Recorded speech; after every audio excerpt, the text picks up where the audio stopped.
Préface. Le sentiment de n'avoir aucun pouvoir sur les gens et les événements est difficilement supportable. L'impuissance rend malheureux. Personne ne réclame moins de pouvoir, tout le monde en veut davantage. Dans la société d'aujourd'hui, cependant, il est dangereux de paraître avide de pouvoir, d'afficher ses ambitions. Il faut montrer des dehors impeccablement décents et honnêtes. Mieux vaut donc faire preuve d'un certain sens des nuances, se montrer sympathique et liant, mais n'en être pas moins habile, voire retors. Cette constante duplicité rappelle tout à fait la dynamique du pouvoir jadis en vigueur à la cour. Tout au long de l'histoire, une cour s'est en effet toujours formée autour du personnage investi du pouvoir, roi, reine, empereur, dictateur. Les courtisans étaient dans une position particulièrement délicate. Il leur fallait bien sûr servir leur maître, mais s'ils paraissaient trop serviles, s'ils cherchaient trop ouvertement à gagner ses faveurs, les autres courtisans ne manquaient pas de le remarquer et de leur mettre des bâtons dans les roues. Par conséquent, les tentatives pour entrer dans les bonnes grâces du souverain devaient être subtiles. Et même les courtisans talentueux, capables d'une telle ingéniosité, devaient se protéger de leur père qui à tout moment intriguait pour les évincer. En même temps, la cour était censée être le comble de la civilisation et du raffinement. On désapprouvait les actions violentes ou la recherche trop ouverte du pouvoir.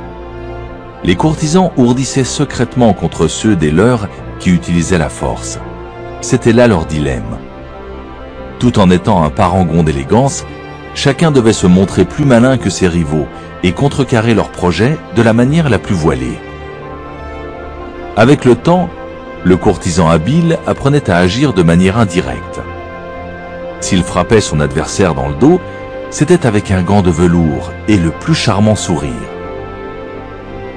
Au lieu d'utiliser la coercition ou la trahison pure et simple, le parfait courtisan traçait son chemin grâce à la séduction et au charme. Il appliquait une tactique consommée de manipulation, planifiant toujours plusieurs coups à l'avance. La vie à la cour était un jeu sans fin qui nécessitait une vigilance constante et de la stratégie. Une guerre feutrée. De nos jours, on se heurte au même étrange paradoxe. Tout doit paraître civilisé, décent, démocratique et juste. Mais si on applique ces règles à la lettre, on se fait écraser par plus malin que soi.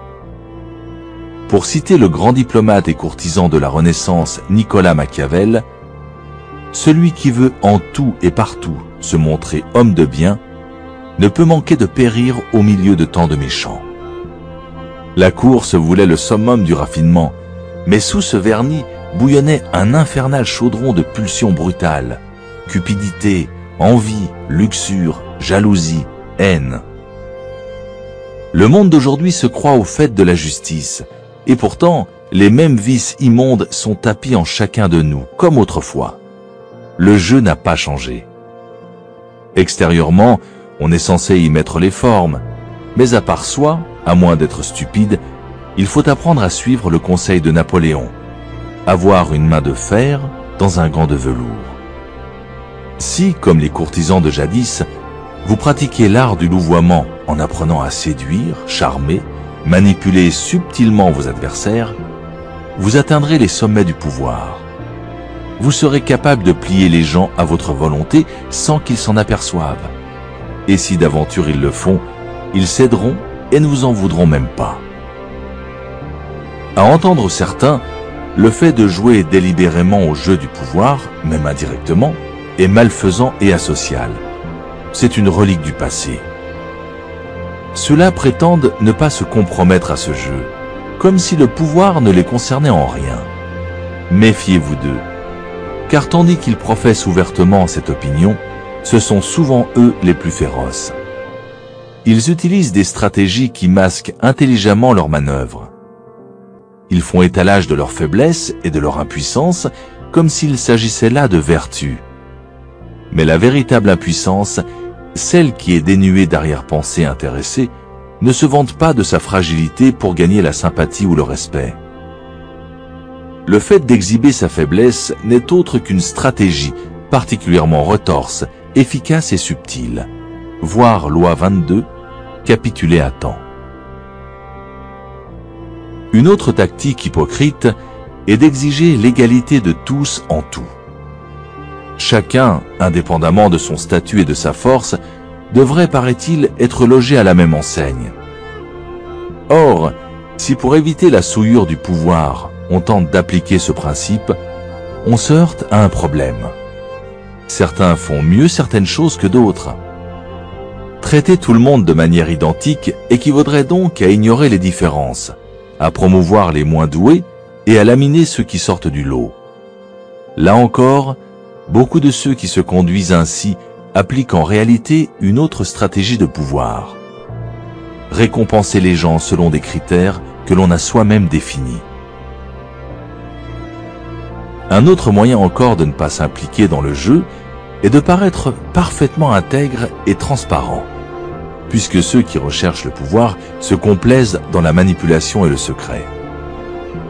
Mais l'honnêteté absolue blesse inévitablement beaucoup de monde et attire maintes vengeances. Personne ne jugera votre attitude complètement innocente, et à juste titre. En vérité, c'est bel et bien une stratégie de pouvoir que de se fabriquer une image noble, généreuse et désintéressée. C'est une forme de persuasion, voire de coercition subtile. Enfin, ceux qui se disent étrangers au jeu du pouvoir affectent parfois la candeur. Là encore, soyez vigilants, car une apparente ingéniosité peut n'être qu'une manipulation parmi d'autres. Voir loi 21, assaut, sot et demi. Même la naïveté authentique n'est pas nécessairement innocente. Les enfants peuvent être naïfs de bien des manières, mais ils cherchent souvent, d'instinct, à prendre le contrôle de leur entourage. Les enfants souffrent de leur sentiment d'impuissance face aux adultes, et ils utilisent les moyens à leur portée pour se faire une place. Les vrais innocents ont comme tout le monde besoin de pouvoir, et ils sont souvent d'une efficacité d'autant plus redoutable à ce jeu que leur stratégie n'est pas calculée. Une fois encore, ceux qui font étalage d'innocence sont parfois les moins innocents de tous. On reconnaît ceux qui se prétendent au-dessus de la mêlée à leur façon d'afficher leur vertu, leur piété, leur sens profond de la justice. Mais nous sommes tous avides de pouvoir. La plupart de nos actions sont orientées en ce sens. Et ces gens-là ne font que jeter de la poudre aux yeux. Ils cachent leurs ambitions sous les oripeaux d'une prétendue supériorité morale. Si vous les observez attentivement, vous constaterez que ce sont souvent les plus habiles à la manipulation indirecte, même si certains la pratiquent inconsciemment. D'ailleurs, ils poussent de hauts cris lorsque les tactiques qu'ils utilisent quotidiennement sont dévoilées au grand jour. Le monde est une immense cour où se trament toutes sortes d'intrigues. C'est ainsi. Nous sommes piégés dedans. Donc, rien ne sert de vouloir rester en marge. Cela ne fera que vous rendre impuissant, et l'impuissance vous rendra malheureux. Au lieu de nier l'évidence, au lieu de vous trouver des excuses, de vous plaindre et de vous culpabiliser, tâchez d'exceller dans la course au pouvoir. En fait, meilleur on est dans ce domaine, meilleur on est en tant qu'ami, amant, époux et homme, tout simplement. En suivant la voie du parfait courtisan, voir loi 24, soyez un courtisan modèle, vous apprendrez à renvoyer aux autres une plus flatteuse image d'eux-mêmes. Vous deviendrez pour eux une source de plaisir. Ils auront besoin de vous. Ils rechercheront votre présence. Si vous parvenez à maîtriser les 48 lois illustrées dans ce livre, vous leur épargnerez la souffrance qu'inflige un pouvoir mal géré. Car ce mal guette ceux qui jouent avec le feu sans savoir qu'il brûle. La recherche du pouvoir étant inévitable, mieux vaut y être brillant que nul. Pour exceller au jeu du pouvoir, il faut acquérir une certaine vision du monde, changer de perspective. Cela ne vient pas en un jour et demande des efforts. Quelques techniques de base sont indispensables. Une fois maîtrisées, elles facilitent considérablement l'application des lois. La plus importante de ces techniques, elle est en vérité incontournable, est la capacité de maîtriser ses émotions. Une réaction épidermique aux événements de la vie est tout bonnement rédhibitoire. C'est une erreur qui fait payer très cher le soulagement éphémère d'avoir pu exprimer ses sentiments. Les émotions obscurcissent la raison. Elles empêchent de juger la situation clairement, donc d'y remédier et de la maîtriser. La colère est la plus destructrice des réactions affectives, car c'est celle qui brouille le plus le jugement. Elle induit une réaction en chaîne, qui vous fait perdre pied et affermit la détermination de votre ennemi. Pour détruire un adversaire qui vous a blessé, faites plutôt en sorte qu'il ne soit pas sur ses gardes. Feignez la camaraderie au lieu de vous irriter. L'amour et l'affection sincères sont eux aussi potentiellement destructeurs, en ce qu'ils vous aveuglent sur les intérêts personnels de ceux que vous soupçonnez le moins de se battre pour le pouvoir. La colère ou l'amour ne se répriment pas, ne se renient pas, mais il faut s'appliquer à ne pas en être le jouet, être attentif à la manière dont on les exprime, et surtout, bâtir projets et stratégies sans en tenir le moindre compte. Toujours dans le domaine affectif, il faut apprendre à se distancier de l'instant présent et à envisager objectivement le passé et l'avenir. Tel Janus, le dieu romain à deux visages, gardien de toutes les portes, regardez dans les deux directions à la fois pour mieux appréhender le danger d'où qu'il vienne. C'est ainsi que vous devrez vous façonner, une face tournée vers l'avenir et l'autre vers le passé. En ce qui concerne l'avenir, ne baissez jamais votre garde. Rien ne doit vous prendre au dépourvu. Imaginez constamment les problèmes avant qu'ils ne surgissent. Au lieu de passer votre temps à rêver à l'heureux dénouement de votre projet, envisagez tous les changements possibles, toutes les catastrophes susceptibles de survenir. Plus loin vous regarderez, mieux vous saurez prévoir les futures étapes de votre plan avec une longueur d'avance, plus vous deviendrez puissant. Quant à l'autre face de Janus, si elle est tournée vers le passé, ce n'est ni pour rouvrir d'anciennes plaies, ni pour ruminer de vieilles rancœurs. Cela ne ferait qu'émousser votre pouvoir. Il est en effet essentiel d'apprendre à oblitérer les mauvais souvenirs qui vous rongent et qui troublent votre jugement. Le véritable objectif de ce regard en arrière est de tirer des leçons. Étudier le passé pour apprendre de ceux qui vous ont précédés.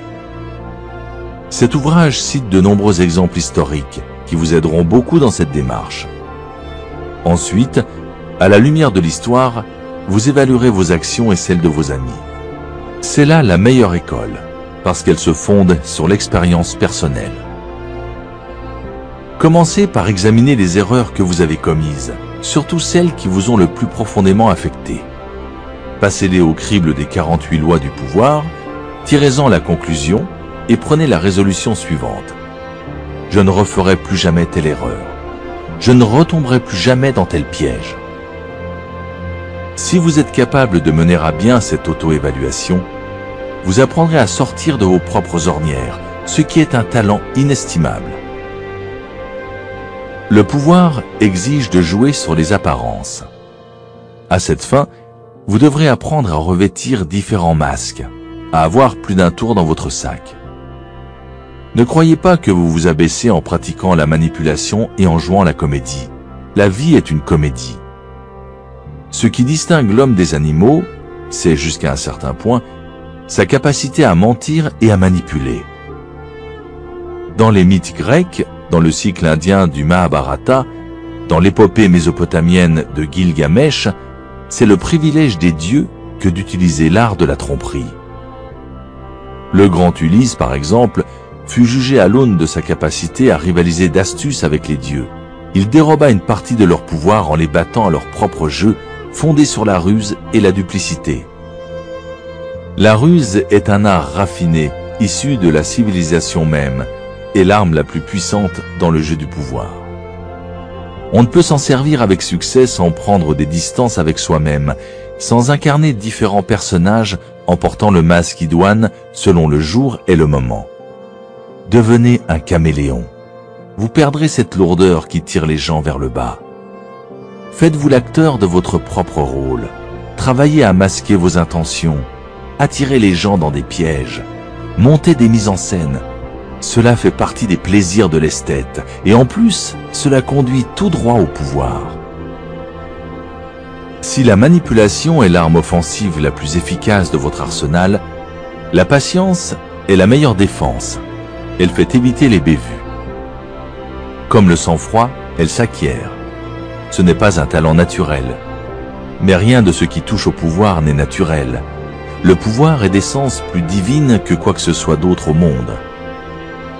La patience est la vertu des dieux, car ils ont l'éternité devant eux. Elle permet de faire des merveilles.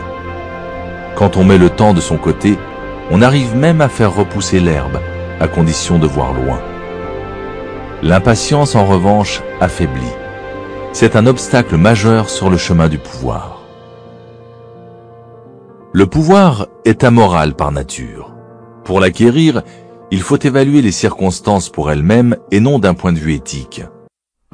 La quête du pouvoir est un jeu. On ne le répétera jamais assez. Et au jeu, on ne juge pas l'adversaire à ses intentions, mais à la portée de ses actes. On évalue sa stratégie et son pouvoir à leurs preuves visibles et tangibles. Combien de fois les meilleures intentions du monde ne sont-elles mises en avant que pour masquer une turpitude? A contrario, à quoi bon agir par philanthropie et désir de rendre service si cela conduit à la catastrophe? Les gens, fussent-ils de bonne foi, exhibent d'instinct les motivations les plus touchantes pour chacune de leurs actions. Apprenez à rire intérieurement chaque fois que vous les entendez protester de leurs louables intentions. Les étalages de bonnes intentions les plus émouvants ne sont que prétexte à l'accumulation du pouvoir. Voilà, c'est un jeu. Votre adversaire est assis en face de vous. Vous vous comportez tous les deux comme des gens du monde. Vous respectez les règles. Vous ne prenez jamais la mouche. Vous appliquez une stratégie et observez les coups de votre adversaire avec tout le calme et le détachement dont vous êtes capable. En fin de compte, vous apprécierez sa politesse et serez indifférent à ses motivations les plus retorses. Entraînez-vous à suivre d'un œil d'aigle les résultats de ses mouvements. Restez attentif aux éventuels changements sur l'échiquier et ne vous laissez pas distraire par quoi que ce soit d'autre. La moitié de la maîtrise du pouvoir provient de ce qu'on ne fait pas, de ce qu'on ne se permet pas. Pour cela, vous devez apprendre à évaluer toute chose d'après ce qu'elle vous coûte. Comme l'a écrit Nietzsche, la valeur d'une chose réside parfois non dans ce qu'on gagne en l'obtenant, mais dans ce qu'on gagne pour l'acquérir, dans ce qu'elle nous coûte. Peut-être atteindrez-vous votre but et un but louable, mais à quel prix? Appliquez partout cette norme, notamment pour décider si vous allez collaborer avec quelqu'un ou lui rendre service. En définitive, la vie est courte. Certaines occasions ne se présentent pas tous les jours et vous avez un capital limité d'énergie à dépenser. Votre temps, notamment, n'est pas extensible. Ne gaspillez jamais un temps précieux. Ne vous tourmentez pas pour le compte des autres, ce serait trop cher le payer. L'arène du pouvoir est la société. Pour le conquérir et le garder, il vous faudra développer votre capacité à comprendre les autres. Comme l'a écrit le grand penseur et courtisan du XVIIe siècle, Balthazar Gracian, il y a bien de la différence entre entendre les choses et connaître les personnes. Et c'est une fine philosophie que de discerner les esprits et les humeurs des hommes. Il est aussi nécessaire de les étudier que d'étudier les livres. Pour devenir le maître du jeu, il faudra vous montrer fin psychologue. Vous devrez discerner les motivations de vos partenaires à travers le nuage de fumée derrière lequel ils camouflent leurs actions. L'intelligence de leurs motivations cachées sera votre carte maîtresse au jeu du pouvoir. Elle vous ouvrira des possibilités illimitées de manipulation, de séduction et de tromperie. L'homme est d'une complexité infinie, et l'on peut passer sa vie à l'observer sans jamais le comprendre tout à fait. Alors ne perdez pas de temps. Gardez un principe en tête. Ne pas faire de différence entre ceux qu'on a à l'œil et ceux auxquels on se fie. Ne faites jamais aveuglément confiance à quiconque et restez vigilant avec tout le monde, même avec ceux auxquels vous lie amour ou amitié. Enfin, suivez votre bonhomme de chemin vers le pouvoir par des voies détournées. Comme la boule de billard qui rebondit plusieurs fois avant de percuter son objectif, vos mouvements devront être prévus et exécutés de la manière la moins évidente possible. Si vous êtes rompu à tirer toujours dans les coins, vous ferez des prodiges à la cour.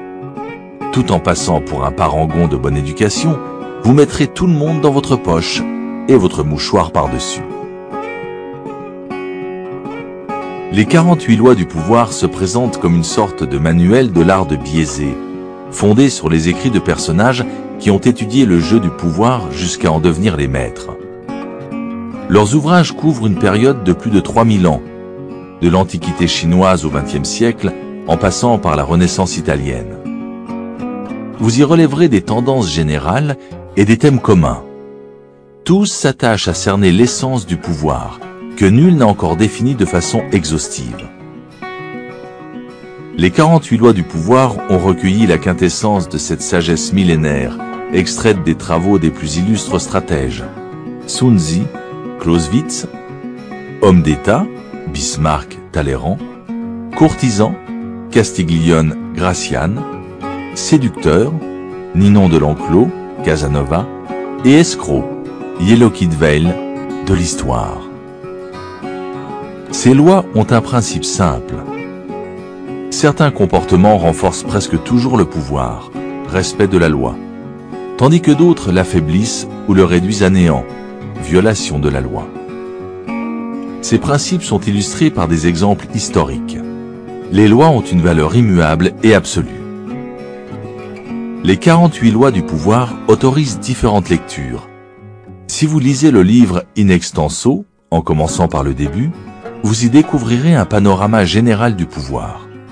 Certaines lois ne vous sembleront pas concerner directement votre situation personnelle, pourtant, vous finirez probablement par trouver que toutes sont applicables, et de fait, liées entre elles. Une telle vue générale vous donnera les moyens de mieux évaluer vos actions passées et de mieux maîtriser vos affaires en cours. Cette approche suscitera en vous une réflexion dont le retentissement aura sur votre vie un effet durable. Mais l'ouvrage a aussi été conçu pour permettre au lecteur d'y piocher ça et là tel ou tel point précis selon les circonstances. Vous connaissez une négociation difficile avec votre patron, par exemple, et vous ne comprenez pas pourquoi vos efforts ne vous valent pas plus de gratitude, donc une promotion. Plusieurs lois concernent les relations avec un supérieur. Dans ce cas, il est à peu près certain que vous en enfreignez une. En parcourant dans le sommaire la présentation de chaque loi, vous pourrez identifier celle qui vous concerne. Enfin, ce livre peut être parcouru pour le plaisir, comme une agréable promenade à travers les petites manies et les grands exploits de nos prédécesseurs. Un avertissement, cependant, à ceux qui pourraient choisir cette approche. On n'attrape pas un serpent par la queue juste pour voir. Le pouvoir est un miroir aux alouettes doté de propriétés hypnotiques. C'est un labyrinthe dans lequel on se perd avec une complaisance qui tourne bientôt à l'ivresse. En d'autres termes, plus on le prend au sérieux, plus cela devient amusant. N'approchez pas en dilettante un sujet aussi grave. Les dieux du pouvoir regardent d'un mauvais œil la frivolité. Ils ne comblent que leurs étudiants zélés et châtient ceux qui croient pouvoir se contenter de passer impunément un moment agréable. Celui qui veut en tout et partout se montrer homme de bien ne peut manquer de périr au milieu de tant de méchants. Il faut donc qu'un prince qui veut se maintenir apprenne à ne pas être toujours bon, et à en user bien ou mal selon la nécessité. Nicolas Machiavel, 1469-1527, Le Prince, traduit par Jean-Vincent Périès. Les cours sont sans contredit le séjour naturel de la politesse et du savoir-vivre. Si cela n'était, elle serait le théâtre du meurtre et de la désolation. Ceux qui maintenant se sourient et s'embrassent s'insulteraient et se poignarderaient si la bienséance et les formes ne s'interposaient entre eux. Lord Chesterfield, 1694-1773. Lettre à son fils, Philip Stanhope. Que les agneaux aient l'horreur des grands oiseaux de proie, voilà qui n'étonnera personne. Mais ce n'est point une raison d'en vouloir aux grands oiseaux de proie, de ce qu'ils ravissent les petits agneaux. Et si les agneaux se disent entre eux, ces oiseaux de proie sont méchants, et celui qui est un oiseau de proie, aussi peu que possible, voire même tout le contraire, un agneau, celui-là ne serait-il pas bon? Il n'y aura rien à objecter à cette façon d'ériger un idéal, si ce n'est que les oiseaux de proie lui répondront par un coup d'œil quelque peu moqueur et se diront peut-être « Nous ne leur en voulons pas du tout à ces bons agneaux, nous les aimons même. Rien n'est plus savoureux que la chair tendre d'un agneau. » Friedrich Nietzsche, 1844-1900. Généalogie de la morale, traduit par Henri Albert. Les seuls moyens d'arriver à quelque chose avec les gens sont la force et le mensonge. L'amour aussi, dit-on. Mais cela équivaudrait à attendre le soleil, alors que dans la vie, on a besoin de chaque instant. Johann von Goethe, 1749-1832. La flèche tirée par l'archer peut ou non tuer une personne. Mais les stratagèmes d'un homme avisé peuvent détruire jusqu'aux enfants dans le sein de leur mère. Kautilya, philosophe indien, 3e siècle avant Jésus-Christ. Je me suis demandé comment expliquer le fait que l'homme met tout son talent à déployer tant de ruses, d'artifices et d'ingéniosité pour tromper son prochain et qu'il en résulte un monde plus beau. Francesco Vettori, contemporain et ami de Machiavel, début du XVIe siècle. Un homme qui se vante de ne jamais changer d'opinion est un homme qui se charge d'aller toujours en ligne droite. Un niais qui croit à l'infaillibilité. Il n'y a pas de principe, il n'y a que des événements. Il n'y a pas de loi, il n'y a que des circonstances. L'homme supérieur épouse les événements et les circonstances pour les conduire. S'il y avait des principes et des lois fixes, les peuples n'en changeraient pas comme nous changeons de chemise. Honoré de Balzac, 1799-1850, le Père Goriot. Loi 1. Ne surpassez jamais le maître. Principe.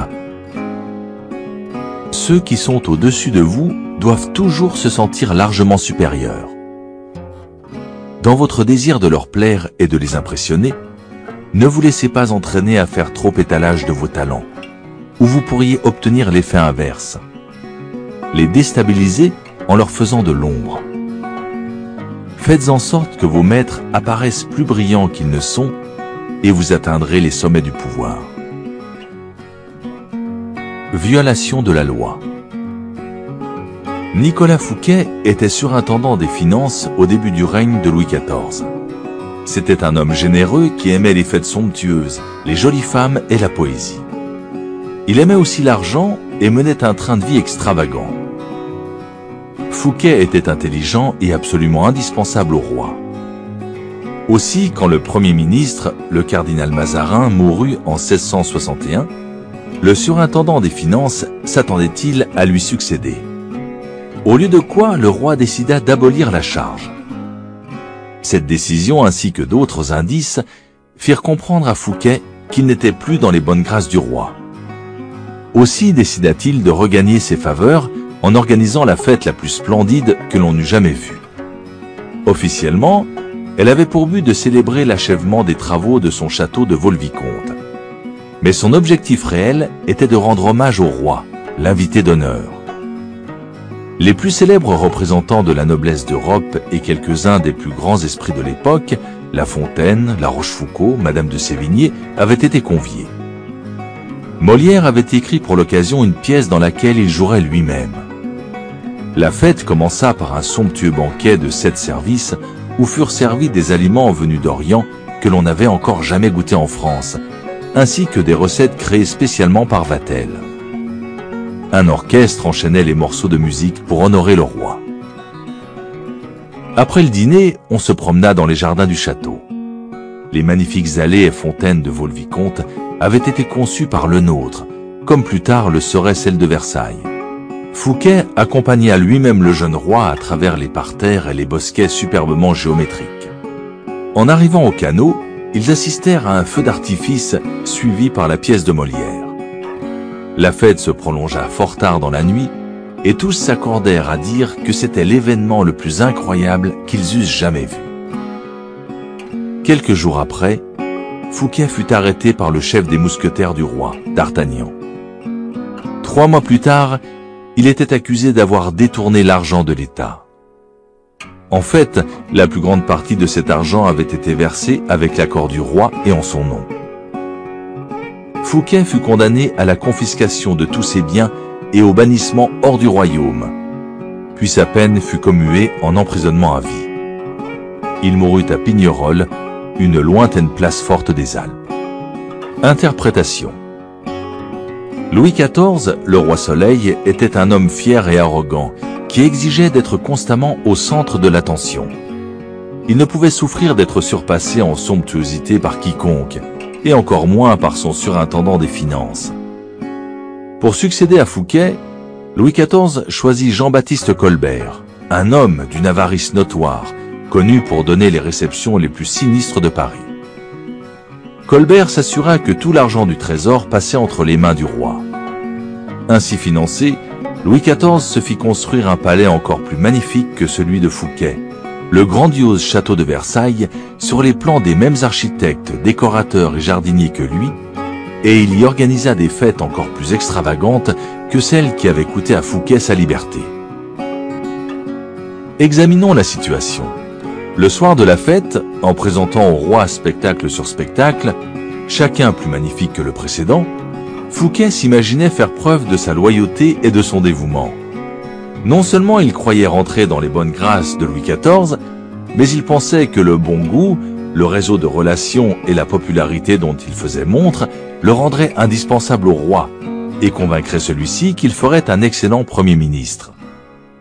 Or, à chaque nouveau spectacle, à chaque sourire appréciateur des invités, Louis XIV s'imaginait voir ses propres amis et ses sujets plus séduits par le surintendant des finances que par lui-même, et Fouquet en train de lui voler sa richesse et son pouvoir. Plutôt que de flatter son hôte, ces fastes étaient une offense à la vanité du roi. Bien sûr, Louis XIV ne l'aurait jamais avoué, mais il s'empara du premier prétexte venu pour se débarrasser de celui qui lui avait, par maladresse, fait craindre pour son prestige. Tel est le sort, sous une forme ou sous une autre, de tous ceux qui égratignent la confiance en soi du maître, portent atteinte à sa vanité ou le font douter de sa prééminence. Le 17 août à 6 heures du soir, Fouquet était le roi de France. À 2 heures du matin, il n'était plus rien. Voltaire, 1694-1778, le siècle de Louis XIV.